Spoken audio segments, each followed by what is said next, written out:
Muito bem, para você que está ligado no 19 em ponto, seja muito bem-vindo. Esse é o nosso encontro de todas as segundas-feiras às 19 horas. Registrar marcas, patentes e desenhos industriais é um procedimento fundamental para o empreendedor, para você empresário. Nenhum negócio está a salvo da pirataria, você sabe disso. O que não falta no mercado são exemplos de contravenções que ferem a propriedade intelectual. Além disso, ter uma marca registrada ou um produto patenteado no Instituto Nacional da Propriedade Industrial, no INPI, pode fazer toda a diferença na hora de negociar com investidores e parceiros.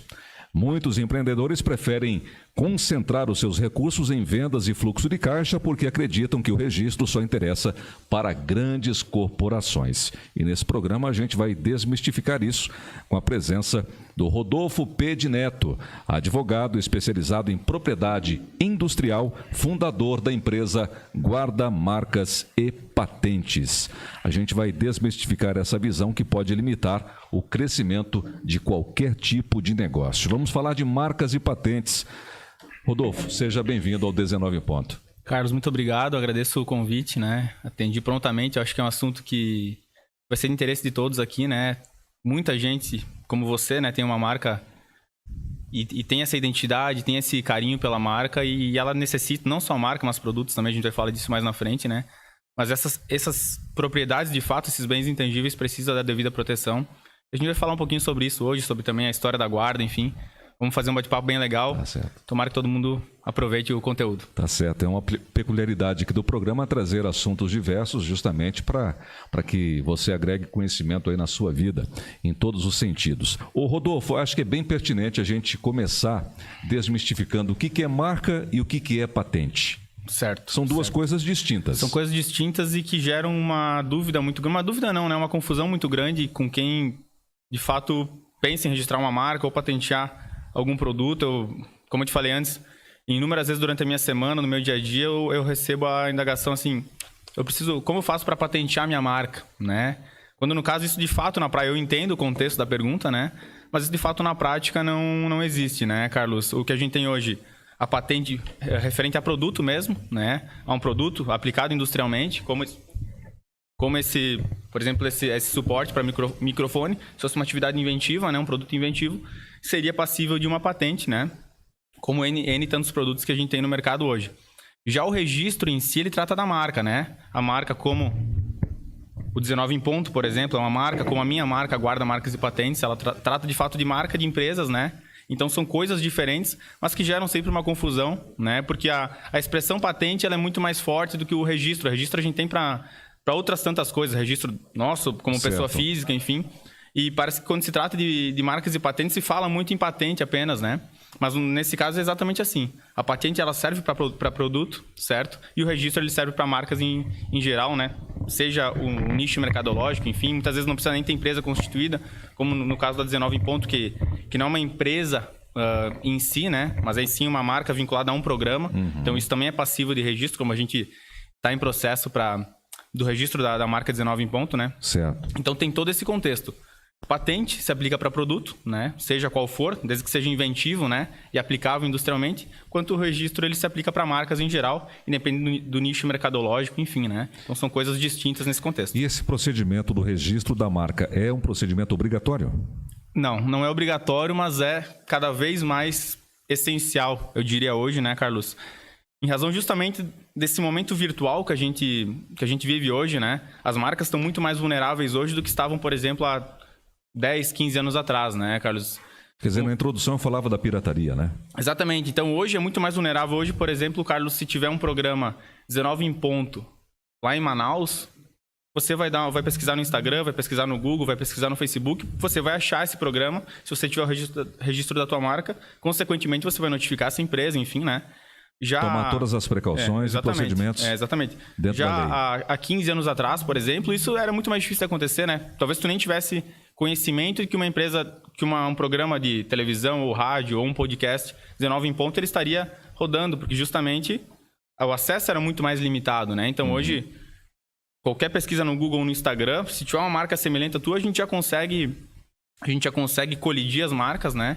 E, consequentemente, a confusão ao consumidor também, né, Carlos? Daqui a pouco, se tivessem 2,19 em ponto, por exemplo... Certo. daqui a pouco alguém da sua audiência poderia pesquisar na página de outro, né? Então Entendi. isso gera uma confusão mercadológica. Então esse mundo digital que a gente vive, ele acabou acentuando muito a importância do registro da marca. Então, Carlos, por mais que não seja obrigatório, como eu falei, e realmente não é obrigatório, quando você vai abrir uma empresa, nada diz lá, você precisa registrar a tua marca, você deve, mas é cada vez mais essencial justamente por esse contexto, né? Porque de fato a marca é de quem a registra, né? Caso contrário, não existiria o registro em si, né, Carlos? Claro. A gente consegue mensurar o valor de uma marca, Rodolfo? Consegue, Carlos. Tem N fatores ali que geram o valuation de uma empresa, né? Desde faturamento, força da marca, né? Então, a marca hoje ela é um bem intangível, né? Uhum. A gente vê empresas hoje como, por exemplo, o Airbnb, não tem nem hotel próprio, mas é uma das marcas mais valiosas do mundo, né? Ou seja, não tem um bem imóvel ali que garante aquilo, mas a marca, o principal ativo, o principal valor da empresa é justamente a marca, assim como o Uber a gente pode pegar agora, tem alguns carros próprios, mas até pouco tempo atrás também não tinha nenhum carro próprio, e a marca valendo milhões, né? Uhum. Então a gente tem N casos onde de fato a marca vale muito, né? E claro, N fatores nos levam ali a chegar a um valuation de uma empresa ou de uma marca em si, né? Como faturamento, a proporção, como eu falei, mas ela tem um valor sim, tangível, né? De acordo com alguns cálculos ali. Então é muito importante. E inclusive vira um ativo da empresa, né? Você ter o registro da marca, a marca vira um ativo da empresa. É legal citar um caso de um cliente meu lá de Chapecó. Não vou citar o nome da empresa, enfim, mas é uma pizzaria lá. E essa minha cliente comprou a pizzaria em si, né? E deu questão de 1 mês, 2 meses, foi notificada para trocar de marca, né? E aí ela entrou em desespero, né? Me procurou assim em desespero. Mas eu comprei há pouco, eu comprei a marca, eu comprei a empresa. E claro, ela não tinha o registro da marca. O antigo dono vendeu para ela. O que ela comprou foi o quê? O estoque, as mesas, as cadeiras, o balcão, né? O forno. Mas a marca não era nem do antigo dono, né? Então, logicamente, ele não poderia ter vendido para ela a marca, porque não era nem dele e, consequentemente, não era dela. E era uma marca que já tinha registro por uma empresa de São Paulo, né? Uma pizzaria de São Paulo. Então, ela investiu muito, comprou tudo aquilo achando que comprou o nome junto. Certo. Mas, na verdade, o nome não era dela, assim como não era do antigo dono. Então, é justamente esse o contexto. A marca tem todo um valor ali agregado. Às vezes a marca é até mais valiosa do que o próprio produto, né? Muitas vezes foi o que eu falei, se tem esses exemplos... Uber, Airbnb, né? O que tu tem ali de bem realmente intangível é a marca e de mais valioso, né? Então, nesse caso, é muito isso. E esse valor de marca, ele serve muito na hora de vender uma empresa também, né? Como eu falei, se eu hoje fosse vender a minha empresa Guarda Marcas e Patentes, ou se você fosse vender o programa 19 em ponto, certo, sem o devido registro, tu ia vender basicamente nada, né? Eu ia vender os meus clientes, por exemplo, ia passar para outro. Mas a marca, exatamente, a marca em si, como não era minha, eu logicamente não posso vender, né? Então, e esse registro, ele tem o valor agregado, inclusive no valor de venda, né? Você vende uma empresa com a marca registrada, com a marca junto, é outro valor justamente por essa propriedade, né? Agora, independentemente de tamanho, tamanho da empresa, o empreendedor ele pode registrar a sua marca? Independentemente, Carlos... Inclusive, o INPI tem essa previsão legal do registro ser feito para MEIs, para microempresas, para empresas de pequeno porte, claro, empresas gigantes, ou até para pessoa física. O fator de ter a marca registrada, isso agrega valor na hora de vender a empresa? Sim, na hora de vender, exatamente. Porque ali tu está vendendo a marca junto, né? Então, vamos lá. 19 em ponto, eu quero comprar de ti agora, Carlos, mas tu não tem o registro da marca. Certo. Eu não vou comprar o 19 em ponto.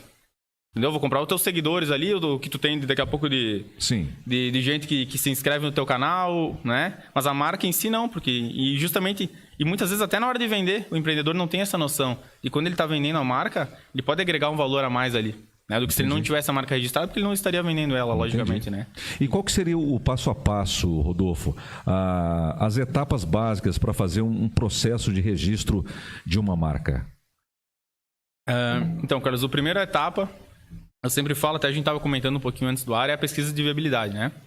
A gente saber se a marca pode ou não ser registrada, né, dentro da atividade que ela se encaixa. Então, até falei para ti, durante o nosso dia a dia, a gente muitas vezes nega muitos clientes ali na guarda, né? Por quê?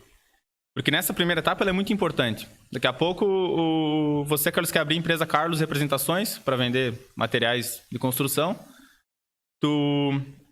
Tu abre a tua empresa na contabilidade, na junta comercial ela talvez passe, porque a junta comercial tem uma apreciação dele de mérito totalmente diferente, né? E daí tu vai me procurar para registrar a marca e eu não consigo registrar porque alguém já registrou essa marca. Certo. né? Então a pesquisa de viabilidade ela é muito importante. Porque muitos o primeiro passo. É o primeiro passo. Eu tive uma ideia, eu tive uma ideia de um nome, eu passo para ti, olha, eu tenho uma ideia desse nome aqui, você vai fazer essa pesquisa de viabilidade. Exatamente. Muitas vezes é o contrário. Por isso que culturalmente a gente tenta, eu tenho parcerias com contabilidades, com agências né, a Flama está aqui, então ela participa de criação também então eu tenho muitas parcerias com esse tipo de empresa justamente por isso. Pra gente já saber na fonte, de fato, se aquela empresa pode ou não ser registrada. Porque depois que ela já fez a parte de branding, né? Daqui a pouco já alugou a sala, já começou a investir. Ela vai querer registrar a marca e talvez ela não vá conseguir, né? Então, a pesquisa de viabilidade é o primeiro passo de todos e ela é muito importante. Aí o negócio é trocar a marca, se não conseguir fazer na verdade, o registro. muitas empresas continuam, né? Mas vai correr sempre aquele risco. Continuam sem o registro e vai correr sempre aquele risco de, daqui a pouco, ter que em 30 dias trocar tudo, né? Já aconteceu contigo essa Já aconteceu com clientes. É cada vez mais comum, o cliente muitas não quer divulgar que isso aconteceu. Quando acontece, parece até meio vergonhoso, né? Certo. Então, mas acontece... Porque ele não seguiu exatamente. as diretrizes. Está cada vez mais comum acontecer de empresas perderem a marca na cidade, inclusive, enfim. Como eu falei, hoje em dia é muito fácil o acesso, né? Sim. Então, e depois da pesquisa, Rodolfo, qual que é o passo? A pesquisa é o primeiro passo, né? A partir dali, a gente começa, de fato, a parte de negociação e entrada do pedido no INPI. Né? Então, a gente dá entrada no pedido no INPI com o recolhimento das custas, né? Então, a gente tem a guia de recolhimento da União. Ela vai variar de valor ali de acordo com o enquadramento social da empresa, né? De acordo com as atividades também, né, Carlos? Então, por exemplo, o registro do 19 em ponto, um registro para programa, né? Certo, programa de rádio, televisão, enfim, a gente engloba isso. Requer um registro só. Agora, se eu tenho uma empresa, por exemplo, que ela confecciona, ela vende, ela aluga vestidos de noiva, essa empresa ela deve fazer 3 registros de marca. Por quê? Justamente por causa das atividades, né? Então, a marca... Ela fica vinculada à atividade que ela exerce. Certo, né? Então, atividade fim. Exatamente. Pode ter um 19 em ponto uma marca de roupa. Entendi. Né? Porque a marca é igual, mas elas são atividades diferentes ali, né? O caso que eu mais gosto de usar é da Lojas Renner e da Tintas Renner. Exatamente a mesma marca. Renner, com 2 N's, inclusive, né? É verdade. Mas são atividades diferentes. Uma vende roupa, outra tinta. Tem as tintas produto e o comércio, né? Então, são atividades diferentes. E nesse caso também... pessoa da Renner, fazemos uma merchandising aqui, viu? Quiser patrocinar o programa. E é um exemplo que eu sempre uso, porque ele é bem pertinente. São 2 marcas que todo mundo conhece, né? Elas não têm nada a ver com relação aos donos ou ao CNPJ, são empresas diferentes. E elas têm o registro mesmo com a mesma expressão, justamente por isso, né? Pela atividade. Tu falou de 2 etapas, né? A pesquisa e o registro. Pesquisa e o registro em si, mas o registro é justamente isso. A gente entender em quantas classes a empresa se encaixa. Certo, Carlos? A partir dali, no teu caso, um registro. No caso do vestidos de noiva, por exemplo, são 3, como eu falei, né? Se tiver todas essas atividades. Eles são sempre registros apartados. Se eu fizer em 3 classes, são 3 processos diferentes. Lá no final, o cliente vai receber 3 certificados diferentes. Né? Entendi. Então, tem todas essas etapas. A partir dali, a gente deposita a marca no INPI, então, que é essa etapa. Né? Dentro de 4 a 6 semanas, o INPI publica na revista essa marca. Né? Aí o processo se torna público. Né? A marca publicada, a partir dali, abre um prazo de 60 dias para alguém se opor ao pedido de registro. Certo. Né? Então, vamos lá. Vamos dar um exemplo aqui. Com a 19 em ponto, acho que é a marca que a gente está usando e vamos seguir com ela. A tua marca foi publicada, 19 em ponto. E uma empresa lá que tem a marca 16 em ponto, dando um exemplo, né? Não existe essa marca. Ela fala, opa, essa marca ela colide com a minha, ela vai me afetar. De alguma forma, dá um contraste. Eu também tenho uma... Daqui a pouco não tem nem a mesma atividade que você, conflito enfim, de né? interesse. Um conflito, ela tem esse prazo de 60 dias após a publicação para se opor, né? Certo. Se eu fizer, a gente vai fazer ali uma manifestação, uma oposição, né? Para explicar que o contexto é diferente, que as marcas são diferentes, enfim, né? E por isso que a pesquisa é tão importante, voltando para ela, né? Porque a gente, ali no escritório, qualquer marca com uma colidência parcial ou direta, a gente tenta evitar ou tenta fazer de uma forma diferente para que não gere a colidência com aquela marca, e né? Quem faz a mediação é o próprio INPI? Desse tipo de conflito? Exatamente. Na verdade, quem vai julgar é sempre o INPI ali, né? Então, a empresa, quem vai se opor vai ser a empresa interessada. Certo. O INPI vai aceitar aquela oposição, assim como quem vai se manifestar a oposição vamos ser nós, como representante do nosso cliente, né? Então, o INPI vai ser sempre quem vai julgar ali, né? Tudo vai ser feito dentro ali, e o INPI é quem vai julgar. Passada essa etapa, tendo oposição ou não, inicia o exame de mérito do INPI, né? O que vem a ser isso, O que é esse exame de mérito? É, de fato, o INPI entender que aquela marca pode ou não ser registrada. Né? E quais são os impeditivos, por exemplo, uma marca não ser registrada? Uma marca semelhante na mesma atividade, né? Ou uma marca que tenha um sinal, expressão de propaganda, por exemplo, a melhor loja, Certo. Esse tipo de marca ele não pode ser registrado, porque tu tá ganhando uma vantagem mercadológica com a tua marca, né? Então, ou uma marca que se designa ao produto, por exemplo, a banana, a loja de bananas. É uma marca registrável também, porque ela não tem suficiente forma distintiva ali, né? Então, N fatores podem gerar uma marca ao indeferimento. E nesse ponto, a gente volta na pesquisa lá atrás, de novo, para a importância dela, né? Então, a gente tem não só um software no escritório que nos ajuda com isso, mas também a minha interpretação sempre, né? E da minha equipe, para justamente ser o mais assertivo possível nessa pesquisa, para que não chegue lá no final e aconteça um indeferimento, por exemplo, né? Que seria a próxima etapa, né? Deferimento ou indeferimento. Certo. Né?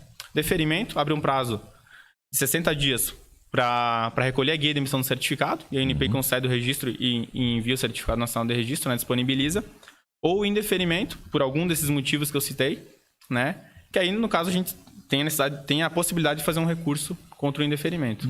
Né? A gente olha para você, vê um jovem. Você tem quantos anos hoje, Rodolfo? 28. 28 anos. A gente conversava aqui antes de começar o programa, você falou que tinha 600 clientes já cadastrados. Sim, 600 clientes em 4 anos, né? Uma marca que a gente está muito feliz, né? De alcançar, uma marca muito difícil, né? A gente vê empresas com muito mais tempo de mercado que estão próximas disso ou ainda nem chegaram, né? E tudo isso, né, Carlos, com muito suor, né?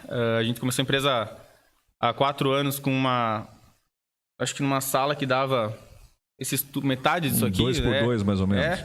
Com um computador, sem recurso nenhum, né? Foi acho que assim sempre falo, né? Na época que eu jogava também, que a sorte ela ajuda quem treina mais, quem tá trabalhando e quem tá, né? Quem busca, né? Quem busca, exatamente. Então, eu tive sorte de ter parceiros muito bons ao meu lado desde o começo, né?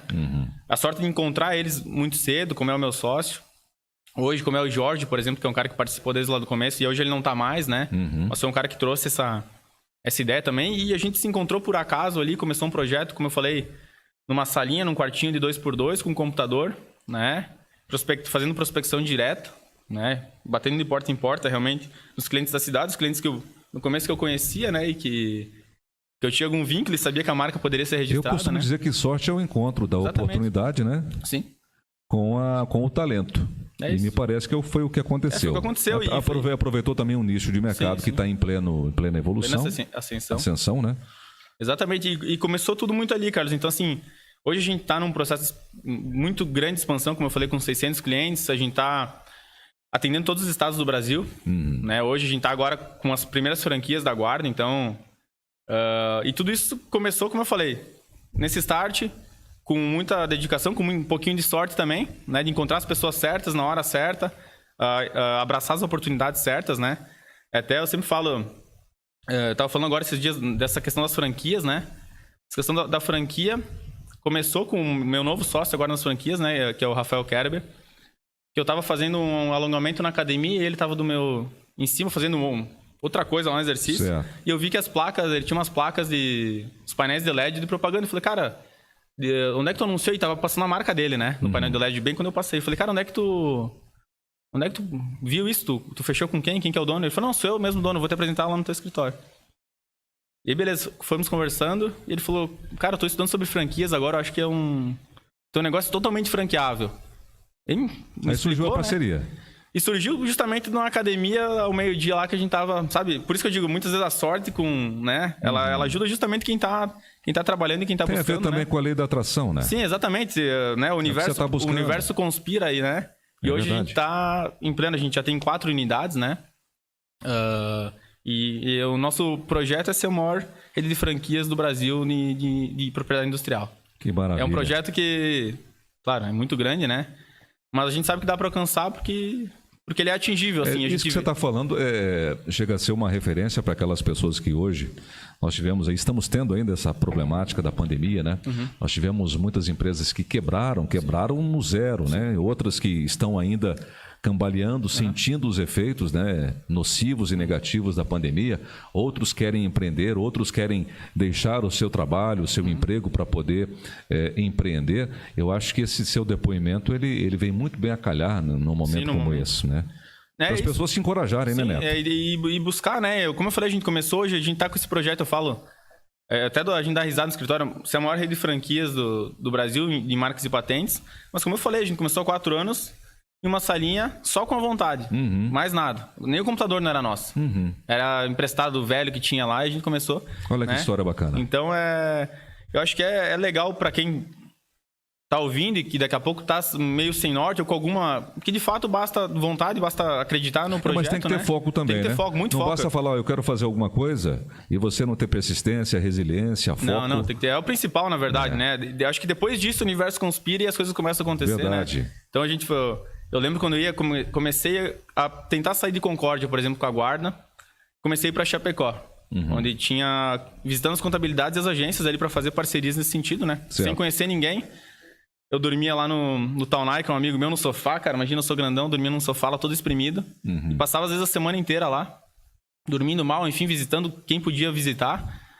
E aí as coisas começaram a fluir, mas eu justamente nessa vontade mesmo de fazer acontecer, né? Eu sempre tive muito essa questão de ter vontade, independente de perrengue ou não, né? Hoje em dia as coisas estão mais fáceis, parece, mas a gente trabalhou muito para chegar nisso, né? São épocas diferentes, mas como é que começou a Google? Exatamente, é por aí. Então a gente... Numa garagem. É isso, então... 3, 4 jovens lá meio aloprados, né? Saído da universidade com o desejo de montar um conglomerado desse aí. Olha que hoje é a Google, Eles né? sonharam e fizeram acontecer, né? É isso aí. E essa história É engraçado essa história da maior rede de franquias do Brasil, né? Porque antes da gente fechar a nossa primeira unidade ali, o Rafael, que é meu sócio nas Eu falei franquias Google, ali... não, é Apple, viu, gente? Apple. É Apple, não é Google. Ele que é meu sócio, a gente... Tá, vamos agora buscar, né, pessoas específicas pra gente tentar começar as primeiras unidades, né? E ele falou, então eu vou pegar o segundo colocado do processo seletivo da Kerber lá. Da Kerber, a empresa do pai dele lá, eles fazem uma seleção de meses lá pra... Certo. Ele falou, o segundo deve ser bom, porque é uma seleção absurda, né? Eles buscam muita gente.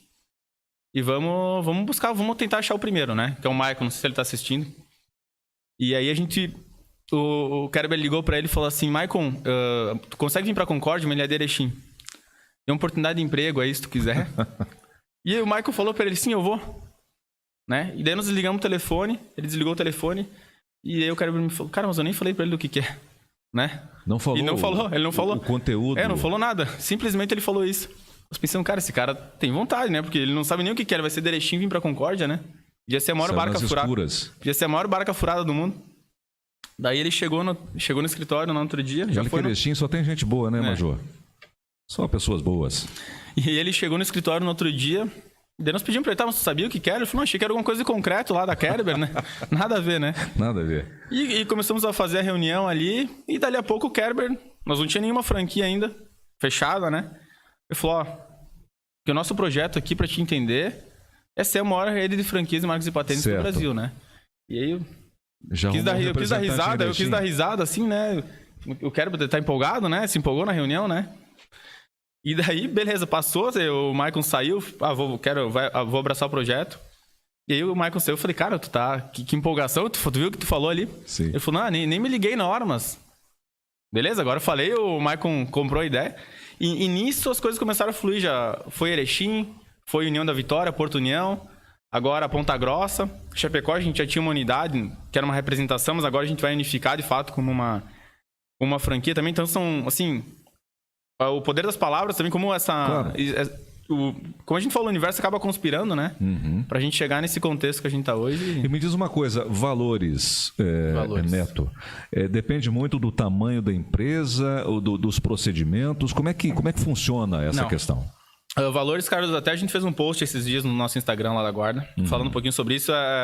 E a pergunta era, quanto custa registrar minha marca? Certo. E a resposta era, não sei. Né? Porque depende? Porque vai depender, cada caso vai ser um caso, né? Primeira coisa, quando a gente vai falar com o cliente, quanto custa? Né? Não sei, eu tenho que ver. Como eu falei, se forem 3 classes... É um preço. Vão ser 3 registros separados. O preço vai quase triplicar. Entendo. Se for uma classe, 19 em ponto, uma classe só, é o registro de uma marca, vai custar em torno entre R$1.500 e R$1.800 reais. Certo. Uma faixa... Para registrar média, uma marca. Uma faixa média. Para registrar uma marca numa classe só. Né? Agora, por exemplo, a gente tem clientes que registraram a marca em 8 classes.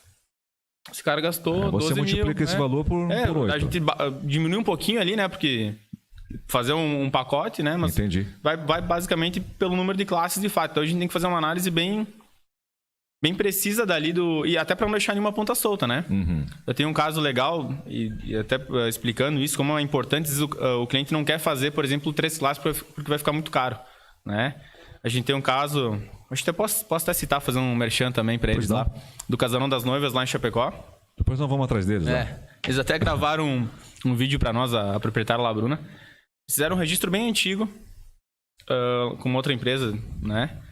Só para aluguel de vestido de noiva. Certo. Sendo que eles também confeccionam, têm vestidos próprios e também vendem, né? Claro que é o principal ali, né? São 3 classes, São 3 então. classes. E na época a empresa fez só para eles da 39, que é o aluguel ali, da classe 39. Beleza, uma empresa de Porto Alegre entrou com o Casarão das Noivas na classe 35 para vender. E aí notificou eles, né? Notificou eles, ó, não podem mais vender com a marca. Daí me procuraram no desespero, a gente já tinha gastado com outra empresa e tal, tudo mais. Aí fui pesquisar mais a fundo, eu vi que essa de Porto Alegre também confeccionava e não tinha o registro da confecção da 25. Fizeram uma troca de... Aí o que eu fiz? Nem falei, eu falei, eu vou entrar, depois a gente se acerta aí, né? Pra não dar o risco de dar uma zebra. Entrei com a 25 e aí a gente abriu conversas ali, né? No sentido de, sim, tudo bem, a gente tem confecção e aluguel que vocês também fazem, né? Sim. O grande ponto foi que eles notificaram o Casarão de Chapecó antes de sair o deferimento do pedido deles. Certo. Eles aceleraram um pouquinho o processo ali. E quando saiu o deferimento, tem aquela taxa final ali, uma taxa final para emissão do certificado, que é a última taxa a ser recolhida, né? E aí eles não pagaram e o processo deles foi arquivado na 35. Quando eu vi, eu tava acompanhando já, né? No ato eu depositei na 35 e aí a gente ficou com as 3 classes. Mas por sorte, né? Muita sorte, na verdade, né? Um pouquinho competência, mas muito mais sorte, porque foram eles lá que perderam o prazo, né? Então, hoje o Casarão das Noivas, de fato, são só ali em Chapecó, nas 3 classes. Mas olha o risco que eles correram. Eles podiam ter praticamente encerrado as atividades ou começado com outra marca, né? Porque o aluguel era o que eles menos tinham, né? O foco deles era confecção e comércio. E eles iam perder essas duas se não tivesse... Pelo não registro nas classes adequadas, né? Além desse valor global aí do registro, me parece que tem também uma anuidade, é isso? Tem uma anuidade que a gente cobra para manutenção da marca, para manutenção e acompanhamento ali, né? Então a gente tem um software que busca semanalmente toda a revista, todas as nossas marcas, não só dos nossos clientes, mas marcas colidentes, né? Então uma outra 19 em ponto que requerer o registro, a gente vai ter acesso e vai se opor, por exemplo. Então essa anuidade é justamente para manter essa engrenagem redonda, né? A gente tem um custo em cima disso, né? Para não cobrar R$12 por mês daqui a pouco, né? Um valor que fica todo mês ali a gente cobrando, a gente cobra essa anuidade, mas é sempre bom ressaltar que ela não é paga ao INPI, que muita gente confunde, né? Que eu acho que a anuidade é paga ao INPI, como por exemplo o site, o Flávio tá aqui, né? O site tu paga pro registro BR, né? Algo nesse sentido, né? Ou aquela anuidade, enfim, né? Paga uma vez só, né? Mas essa anuidade do registro da marca, de fato, é recolhida para a empresa, justamente para a gente manter isso, essa engrenagem rodando certinha, né? Entendi. Então tem anuidade e tem esse último valor, Carlos, lá no final, né? Que é a taxa de emissão do certificado. Eu preciso registrar a marca mesmo que já tenha o nome aprovado na junta comercial? Sim. Por quê? Precisa, como a gente falou antes, não é obrigatório, né, Carlos? Mas a junta comercial ela não garante absolutamente nada, por alguns pontos, né? A pesquisa da junta comercial, ela não é feita em cima da marca. Certo. Não é fantasia. A pesquisa da junta ela é feita em cima da razão social, que muitas vezes nem é a marca, né? Outro ponto, ela é feita dentro do estado só. Né? Então quer dizer que se tiver, por exemplo, uma guarda marcas e patentes em outro estado, como é que fica? Exatamente. Na junta talvez passe, mas a gente pode notificar eles como a gente tem no na junta passa, na junta comercial pode passar, passa. Exatamente. Eu vou te dar um exemplo bem legal, Carlos, que é da nossa empresa mesmo. A gente, logicamente, tem o registro da marca, né? E a gente, na época da Constituição ali, tinha alguma associação de guardas, não sei o que era, que não dava pra gente botar como razão social guarda marcas e patentes, né? E aí, mas claro, a gente já tinha o registro da marca, é isso que importa de fato, né? O registro na junta é uma mera formalidade ali para abrir a empresa, o CNPJ. Então, a nossa razão social era Arthur Serviços, que é o nome do filho do Cuia. Certo. E depois ali a gente mudou, né? Quando teve a possibilidade. Mas para ver que, de fato, a junta é uma coisa e o INPI é totalmente outra, né? Mas muitas pessoas confundem. Então, muitos empresários, eles abrem empresa, registram na junta comercial e eles acham que aquilo ali já garante o direito a eles em cima da marca, enfim, né? De direito de uso e de exclusividade em cima da marca, quando, na verdade, a junta comercial é uma mera formalidade E o que vale, de fato, para proteção e para exclusividade é, de fato, o registro no INPI.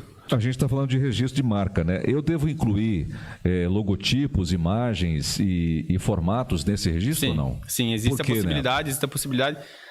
90% dos registros que a gente faz, eles são feitos na forma mista, né? Ou seja, a forma mista ela inclui o elemento nominativo, né? Que é a expressão em si, 19 em ponto na forma escrita, certo, né? E o elemento figurativo, que é a logomarca, que é a identidade visual, por exemplo, que a gente está vendo aqui, né? Então, esse é o contexto. Que, a marca uma mista... criação da Flama Publicidade. E ficou bonita a marca, Flama, por sinal. Então, Carlos, justamente é isso. O registro é feito na forma mista, né? Para garantir tanto a proteção da expressão quanto da figura, né? Certo. Ou seja, tem muitas empresas hoje que a gente conhece só pela figura, né? Pega o risquinho da Nike lá, tu não precisa nem escrever que aquilo lá é a Nike, né? Que todo mundo já sabe, né? Entre outras, a maçã da Apple nem se fala, né?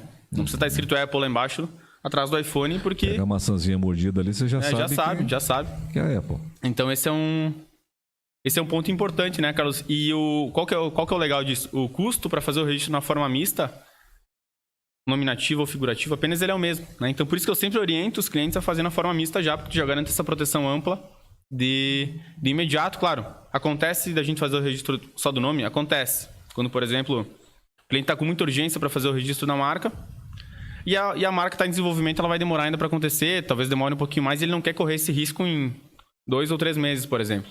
Aí sim, a gente faz o registro só do nome, né? Depois inclui a logomarca ali. O gasto é um pouquinho maior, porque realmente são dois pedidos, mas aí é questão de urgência mesmo, certo, né? Ou quando o cliente não tem a logomarca ainda, mas de fato ele quer proteger aquela expressão, né? Então tem todo um contexto ali. Você falava da marca mista e me parece que existem vários tipos de marca, né? Tem a mista, tem a figurativa e tem a tridimensional. A tridimensional, sim. A tridimensional, ela trata de, por exemplo, embalagem de produto. Por que nenhum outro chocolate tem embalagem do batom, por exemplo? Tipo como é que é? Torrone? Toblerone? Um negócio assim. Algo assim, Também, a caixinha deles triângulo, né? Exatamente, a garrafinha de coca, né? Esses são registros tridimensionais. É por isso, é isso que inibe outras empresas, na verdade, de utilizar, né? Então, por exemplo, o batom é um exemplo clássico, todo mundo conhece da Garoto, né? Chocolate da Garoto. O chocolate da Garoto. Desde que eu era criança, ele tem o mesmo formato. E por que ninguém mais fez um chocolate e embalou daquele jeito, naquele formato? Justamente por essa proteção tridimensional que a Garoto tem em cima do batom, como a Coca-Cola na garrafa dela tem, né? Como o chocolate ali, em triângulo que a gente falou. Então, esse é um registro tridimensional vinculado a um produto. Tem aquelas garrafas de água, né? Que elas são... Agora tem vários formatos, mas logo que saiu, elas tinham sempre formato muito parecido. Aquela que ela é mais grossa, depois ela vem fininha. Certo. Né? Também o registro tridimensional da embalagem, né? E, enfim, isso fica vinculado ao produto, fica vinculado à empresa, né? E a marca figurativa? A figurativa é justamente da logo, é quando é só a logo. Entendi. Né? Então, quando vou registrar, por exemplo, só o cadeadinho da guarda, se eu quisesse. Né? Entendi. É como o certinho da Nike, é como esse é o figurativo, esse que a gente tava falando. E a mista é o figurativo mais... É mais o nominativo, que é o processo que eu sempre oriento a fazer, como a gente tava falando, né? É o mais comum também. Então, nominativo é só a expressão escrita, figurativo, o desenho, né? Então, aqui o Gzinho nesse caso, o certinho da Nike. A tridimensional trata de embalagens, né? De formas ali para vincular algum produto, né? Então... Ô Neto, você tem ideia de quantas empresas ainda não possuem o registro da marca? Não tenho, Carlos. Não tenho, mas assim... Nunca fez um estudo, por exemplo, em nível local? Nunca fiz. Sabe que eu nunca fiz, mas é muito grande a quantidade de empresas que não tem. A proporção é bem maior daquelas que não tem. Que não tem, exatamente. Então, até a gente estava conversando isso essa semana, lá no escritório, justamente com o Maicon ali, o nosso franqueado de Erechim, né? Da quantidade de empresas... Porque é muito importante ter o registro da marca. Sim, é muito importante. Que você está falando, exatamente. Né? Então, e é justamente isso que a gente estava falando lá no começo, né? De as pessoas, às vezes, não terem essa noção de importância ou acharem que nunca vai acontecer com elas, né? Nunca vai acontecer comigo. E aí, daqui a pouco acontece com o fulano, opa, aí se preocupa. Mas assim, de achar que aquele valor investido no começo, que agora todo mundo já sabe que é muito baixo. Não sei até se tu sabia que era tão baixo, Carlos, nesse contexto, né? Não sabia. Porque tem esse mito, às vezes, que é muito mais caro, né? Então... esses dias eu brinquei, eu fui entregar uma proposta lá ali em Itá. Aí, quanto é que custa? Eu falei, R$10 mil. Falei brincando, né? Tá. O cliente falou, tudo bem. Né? Ele mais ou menos tinha aquela noção, né? Eu falei, não, brincadeira, custa menos, né? Bem menos. Ele já tinha aceitado os 10 mil. Ele já tinha aceitado os 10 mil, né? Eu falei, não, nem 20% disso. né? Mas tem esse mito, e muitas, como a gente falou no começo, né? Muitas empresas acham que não é para elas são pequenas, não precisam, mas vai perder a marca, pode acontecer, né? Ou enfim, não vou investir agora, vou investir em estoque na minha loja, no meu comércio, né? Eu vou fazer outra coisa, vou pensar na venda. Tu já pensou se uma grande marca, tipo essas marcas de refrigerante, essas marcas, por exemplo, Burger King, entre outras, não tivessem feito o registro da marca? Quanto é que vale hoje uma marca dessa? Não tem nem como mensurar. Tem nem como mensurar. Bilhões, né? Hoje nós somos pequenos, mas daqui a pouco você Eles pode começaram pequeno também, Exatamente. Né? Eles começaram pequeno também, né? Então isso eu trabalho, né, com isso, mas é algo cultural, assim. Cultural. A gente foi agora na nossa unidade, na inauguração da nossa unidade de União da Vitória, Porto União ali. A gente viu muito isso, assim, da cultura mesmo. Lá não tem nenhuma empresa de marcas e patentes. A mais próxima ali, o pessoal ia fazer em Curitiba, por exemplo. Né? Às vezes fazia por telefone, nunca via a pessoa. E assim, a gente via culturalmente mesmo como a cidade não... E a cidade, é bem legal citar isso, a cidade tinha um caso emblemático. Em todas as contabilidades que eu visitei, as agências, eles tinham antigamente, bombava lá em União da Vitória, um chamado Mac Dalbó. Mac Dalbó. O que é isso? Ele usava o M do McDonald's, era Mac Dalbó. Entendi. Mac Dalbó. E aí, isso há 30 anos atrás, ele foi notificado pelo McDonald's a parar de usar. Sério? Sim, os caras do McDonald's, pelo que eu entendi o contexto da história, era muito diferente de hoje, que a gente envia uma notificação por e-mail pelos Correios, né? Foram representantes do McDonald's em União da Vitória e notificaram ele ali a trocar de... Porque ele utilizava o Mac Dalbó e parece que bombava, assim, na cidade. Era o point que tinha.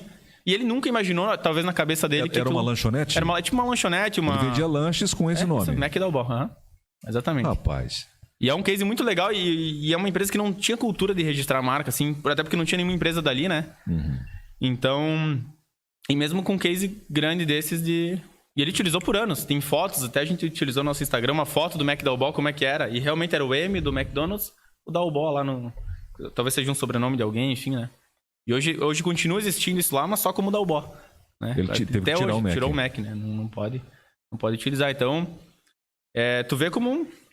Acontece, as empresas estão de olho, né? Claro, o Mac já naquela época já era gigante, né? Mas tem que ter essa preocupação. Neto, hipoteticamente, se eu quiser registrar uma marca que já existe, eu posso? Pode, Carlos, desde que não esteja na mesma atividade que você. Entendi. Né? Então, o caso da Renner ali é o emblemático, né? Não sei quem veio primeiro, né? Confesso que eu não sei, mas vamos lá. A Tintas Renner já tinha um registro, né? E eu vou querer que... Eu, lá dono da loja Renner de roupa, ia abrir a loja, queria colocar o nome Renner, né? Que acredito até ser um sobrenome. Tudo bem nesse contexto, tudo bem, porque são atividades diferentes, né? Agora, o que não pode é ter um outro 19 em ponto para programa de rádio, televisão, ou não pode ter um outro... Outra Renner para tintas, né? Independentemente da área geográfica, por exemplo. Independente, é para o Brasil inteiro. Brasil inteiro. E fora do Brasil, como é que funciona? Aí a gente tem o registro internacional das marcas ali. Tem esse contexto do registro internacional de marcas, né? Até, Carlos, hoje, após o protocolo de Madrid, ele ficou muito mais acessível, né? Antes a gente tinha... O Brasil não participava do protocolo de Madrid. Certo. Né? Então, a gente... Antes disso, isso faz o quê? Um ano e meio, talvez, que o Brasil aderiu a isso. Se eu quisesse registrar 19 em ponto na Argentina, eu teria que ir lá na Argentina, no Paraguai, lá. Agora a gente consegue fazer isso já em alguns países que participam do Protocolo de Madrid. Isso deixou muito célere, né? Muito mais célere e também mais econômico. Né? Então, o registro de marca, de fato, a gente...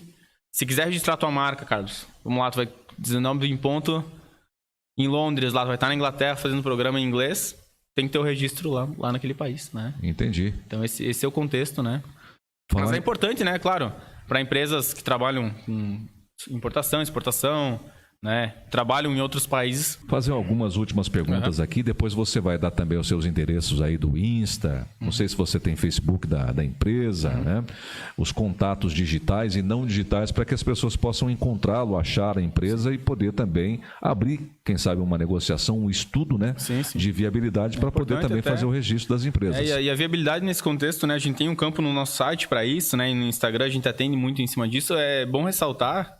Acho que talvez eu já falei, mas não vou recordar agora, que a pesquisa de viabilidade ela é gratuita, realmente. Então, a pessoa não cobra nada, ela é muito célere e ela é gratuita, então não custa a pessoa abrir a empresa dela e verificar, ao menos, se a marca está disponível ou não. Pode ser que talvez pela parte financeira, ela nem faça o registro naquele momento, né? Mas é bom até saber, né? Se tem alguma outra marca. Mas que ela tenha uma segurança de saber assim, vou abrir minha empresa e a marca que eu pretendo ninguém registrou, né? Ou o contrário, se for o contrário, dá tempo de mudar ainda, né? Claro. Antes de fazer todo o material, né? Claro. Então esse é o contexto. Eu preciso de ajuda especializada para registrar uma marca ou patentear uma invenção? Ou a pessoa pode fazer por conta própria? E se pode, qual que é a diferença? Ela pode sim, Carlos, fazer por conta própria, né? Ela não precisa nos contratar para fazer, por exemplo, né? Mas é algo que dificilmente ela vai conseguir fazer com a assertividade que a gente tem, né? Com expertise, com expertise justamente no negócio, né? Então ela pode fazer sozinho, né? Mas será que ela vai fazer uma pesquisa de viabilidade que realmente vai garantir a ela um êxito na demanda? Será que ela vai ter a paciência ali de toda terça-feira acompanhar a RPI, né? Cada um tem o seu negócio, né? Então, você, por exemplo, claro, não ia ter o tempo de toda terça olhar 10 mil páginas lá de RPI, ficar acompanhando prazos e... Não tem conhecimento, né? E o conhecimento em si, né? É a mesma coisa que investir na bolsa de valores, né? É isso aí. Tenho uma vontade muito grande de investir, mas eu não sou day trade. Eu também, exatamente. Eu não conheço nada. Então não adianta, sozinho a gente não consegue, né? E até conseguiria, mas gasta uma energia, demanda um tempo muito maior, né? Do que tu contratar uma empresa especializada para fazer isso, né? Falando nisso, falar em bolsa de valores é um dos assuntos que eu quero trazer aqui no programa também. É importante. Tá bastante em voga, né? Sim, eu tenho muito interesse, mas não entendo absolutamente nada. Pois é. Nada. É o mesmo caso aqui. E tem muita gente em Concórdia mesmo, Carlos, que entende muito disso. Então é importante, daqui a pouco... Nós vamos evidenciar esses assuntos. Eu acho que é legal, porque tem gente daqui mesmo que sabe muito e daqui a pouco é legal dar esse espaço aí. Vamos valorizar. E aprender, né? É o intuito. Então, resumindo, Carlos, a pessoa ou a empresa pode fazer por conta, né?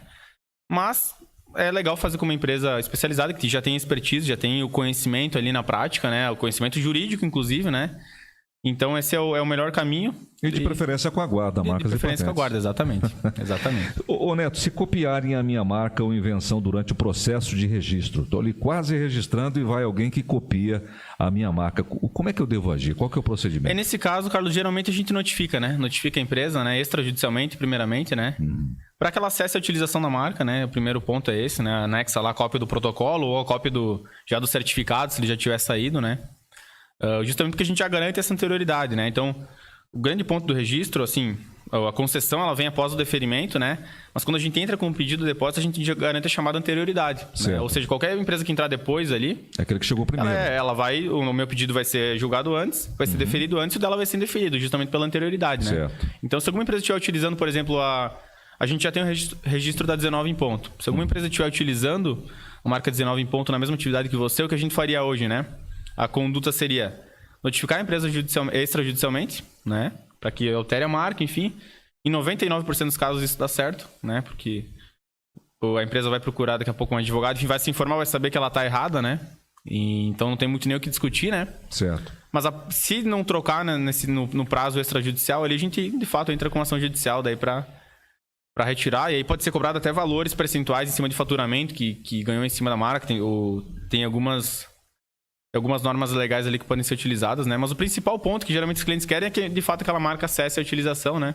Justamente porque, assim, como a gente falou no começo, hoje o digital está muito presente. Eu não quero dar um Google lá e que tem outra guarda marcas e patentes.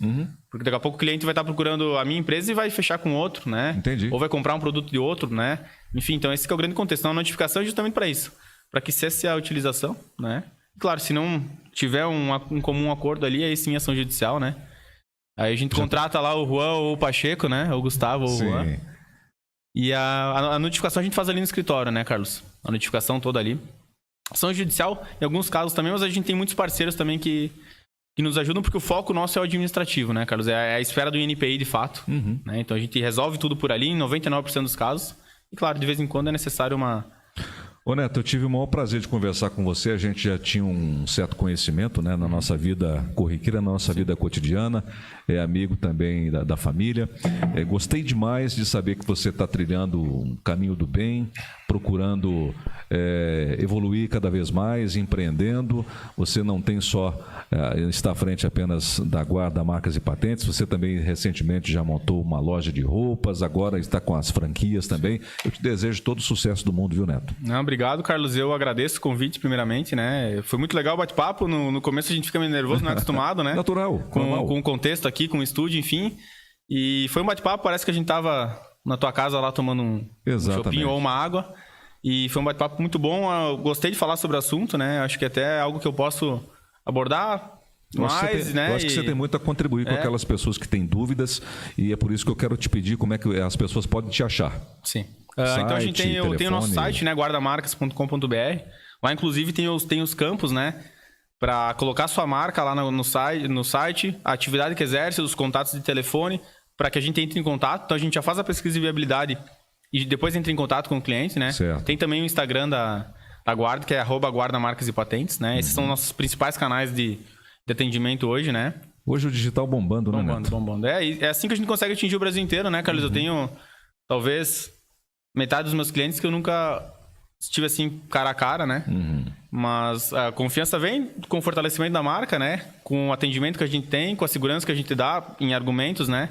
Então é isso que é importante. Vai unindo aí, né? O talento e a credibilidade e só ascensão, né? E eu te desejo também, Carlos, todo o sucesso do mundo. É um projeto novo para ti, né? Obrigado. E gostei muito de estar aqui. Eu acho que vai contribuir semanalmente com quem vai estar assistindo, porque cada semana vai ficar gravado, diferente, né? Vai ficar gravado também. O conteúdo fica gravado, né? Disponível. Mas também desejo todo o sucesso do mundo aí para ti, que tu possa ter cada vez mais sucesso. É um projeto que tá começando, já tá começando todo bonitão, assim, né? Eu comecei lá naquela salinha de 2x2, né? Tu já tá começando. A culpa é daqueles caras ali, ó. Essa galera aí. Então, mas desejo realmente todo o sucesso do mundo. Já fiquei sabendo aí dos próximos convidados, né? E é isso, acho que esse é o intuito, né? Não focar em uma coisa só ou um assunto só. Então, vai ter semanalmente um assunto pertinente, seja a área que for, né? E desejo todo o sucesso do mundo, de coração, e obrigado pela oportunidade aí. Eu que agradeço. Rodolfo P. Neto, hoje falamos sobre marcas e patentes aqui no 19 em ponto. Valeu, gente. Obrigado aí pela audiência, pelo carinho. Fiquem com Deus. Até a próxima segunda com mais um 19 em ponto. Excelente semana a todos vocês. Tchau, tchau.